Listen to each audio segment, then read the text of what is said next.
Pong Krell was, without a doubt, the worst being to be a member of the Jedi Order since Phaneus, the Jedi turned Sith Lords whose own students murdered him for being obnoxious.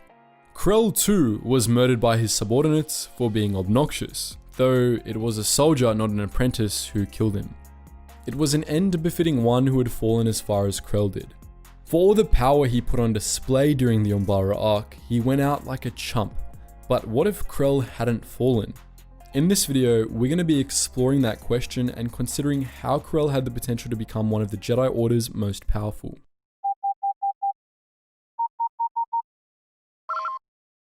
Attention, Sergeant on deck!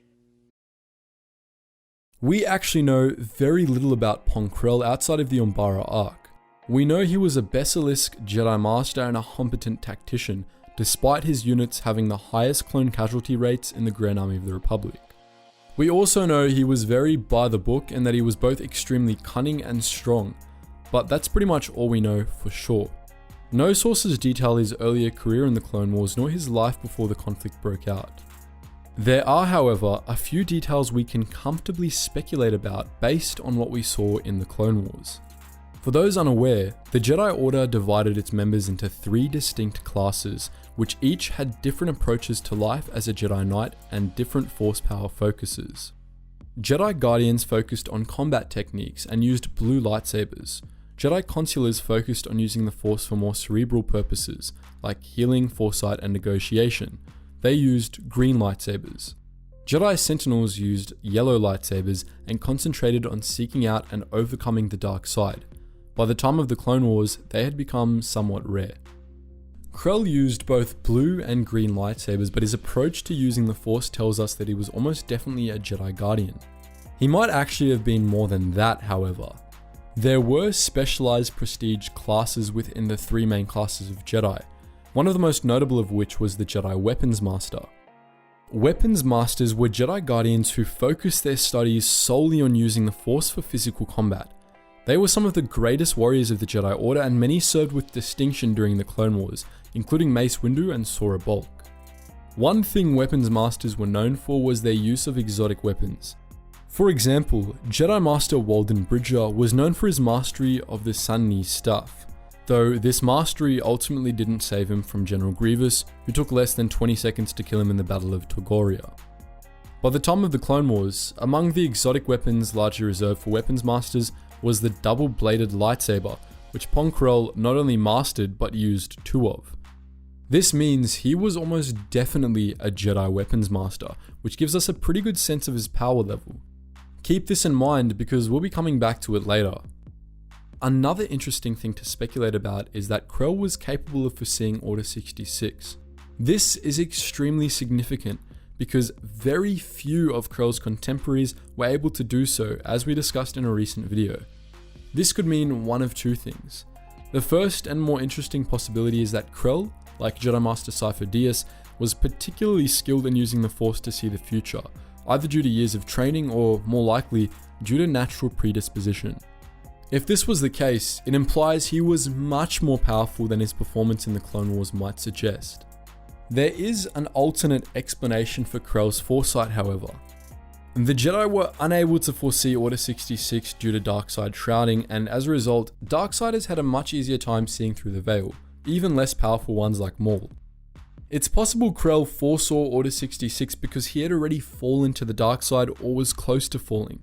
Considering how much combat he saw, it's not out of the question that he was already slipping long before his vision tipped him over the edge.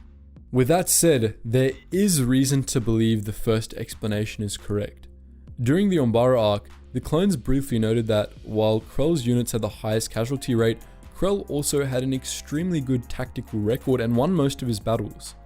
If he was gifted with powerful foresight, this would make sense. It's possible he was able to foresee what moves the enemy would make, enabling him to win battle after battle, despite how badly he mistreated his men. Alternatively, Krell might have been able to use battle meditation, a rare force power that allowed Jedi to essentially move armies with their mind, leading them to execute strategies with perfect precision without the need for any communication. Admittedly, this is far less likely, but it's an interesting possibility to consider. Now, before we put all that together and take a look at how powerful Krell was, we first need to discuss power as a concept. We're not just being pedantic here. As some of you may remember from a very old video we made on whether Jedi or Sith were more powerful, power within the Force is an extremely subjective thing.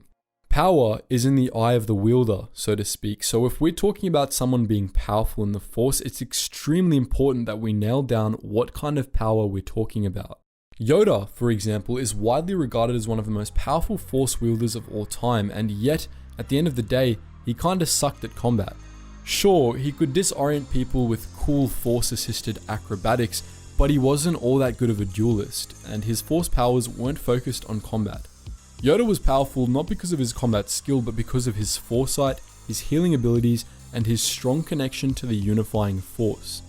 He was the pinnacle of what a Jedi consular strived to be, essentially. As far as the Order was concerned, the most powerful Jedi weren't the ones who could do the coolest tricks, but rather those who had the closest bond with the Force.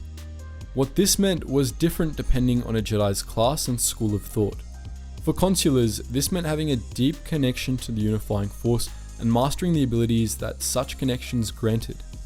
For Sentinels, it meant being closely attuned to the currents of the Force and being able to sense them clearly. And for the Jedi Guardians, it meant being so in tune with the Force that combat became just another kind of meditation. Since we're talking about Krell, we'll be assessing his power from the perspective of the Jedi Guardians. The peak of Force power for Guardians was what we're gonna call Force Enlightenment, which made Jedi virtually unstoppable in battle. It was connecting with the Force on such a level that everything from a Jedi's weapon to their opponent became almost like an extension of the self, because all those things were part of the Force. Jedi who mastered this technique could overcome virtually everything when they were in this state. It's hard to tell whether Krell had mastered Force Enlightenment because it's not really a visible power, but we have reason to believe he did. We don't get all that many good looks at Krell in the heat of combat because he wasn't taking his fights with the clones at the end of the Umbara arc seriously, which was how the clones were ultimately able to defeat him. The surging emotions displayed in those sequences, furthermore, would have interfered with his ability to enter Force Enlightenment. But there is one quick clip of Krell in action where he is taking things seriously and isn't as emotionally clouded.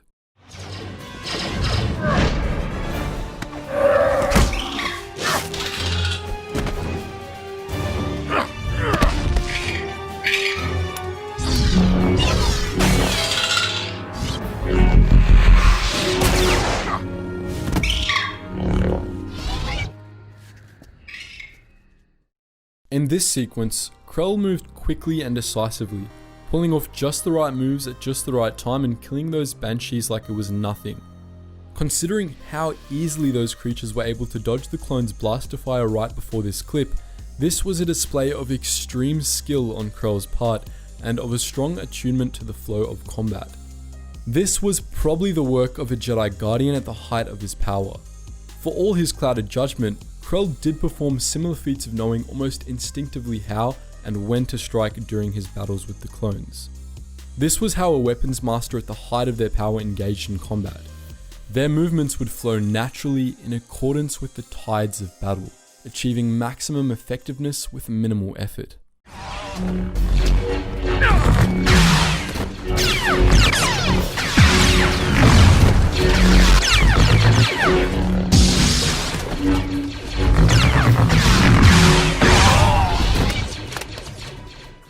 All told, this all suggests that Krell was an extremely powerful Jedi. By the standards of the Jedi Guardians, he may well have been the most powerful Jedi of his time, barring Anakin Skywalker, who doesn't count, due to him being the chosen one and all. At minimum, he mastered the techniques of a Jedi weapons master, and he was likely extremely gifted either in foresight or battle meditation on top of that. This would have made him uniquely devastating. Not only would Krell have been unstoppable when fighting in the moment, but he would have had a strong understanding of the future as well, owing either to battle meditation enhanced strategy or powerful foresight. But you may be asking, if this was the case, how did the clones take Krell down so easily? The answer is pretty straightforward. He fell to the dark side. The light side and the dark side worked in different ways, as they were opposite and fundamentally irreconcilable. The greatest powers the light side could afford a Force wielder came from surrendering oneself to the Force, by letting the Force use oneself instead of using the Force. The dark side just didn't work that way. It was based around bending the Force to one's will, subduing it with passion, anger, and desire. When Krell slipped over to the dark side, those sorts of emotions began to dominate him, as he showed in his final battle with the clones. But since he'd been trained as a Jedi, he didn't quite know how to use them yet. Worse, they interfered with his existing powers, because just as Lightsiders were unable to use Sith Battle Rage, Darksiders were unable to enter states of Force Enlightenment. Krell wasn't completely lost to the dark side, so he was still able to rely on his Jedi powers, but when those darker emotions began to surface in him, they hindered his abilities. Tup unknowingly exploited this on Umbara. His taunts likely broke Krell out of Force Enlightenment, allowing him to be surprised and captured. So that's why Pong Krell could have been one of the Jedi Order's most powerful masters had he not fallen to the dark side. Just for the record, for all you lovely Krell haters out there, there's a subreddit out there dedicated to hating that four-armed monster, which we can't name due to monetization reasons, but we'll link in the description. Anyway, do you like these sorts of in-depth analysis of characters' powers? Feel free to post your thoughts in the comments section below, and we might do more videos like this in the future. And just before you go guys, as usual, if you want to hear the unobstructed version of the music we played in the background of this video and plenty other of our recent ones as well, make sure you check out our Relax Jack music channel. It's the first link in the description below. And if you want to support us more than you already are by watching this video, do check out the Patreon as well, where you get a closer connection with myself and my team, and access to custom thumbnails and wallpapers that we post on there. Anyways guys, as always, thank you so much for watching, and I hope to see you in the next video.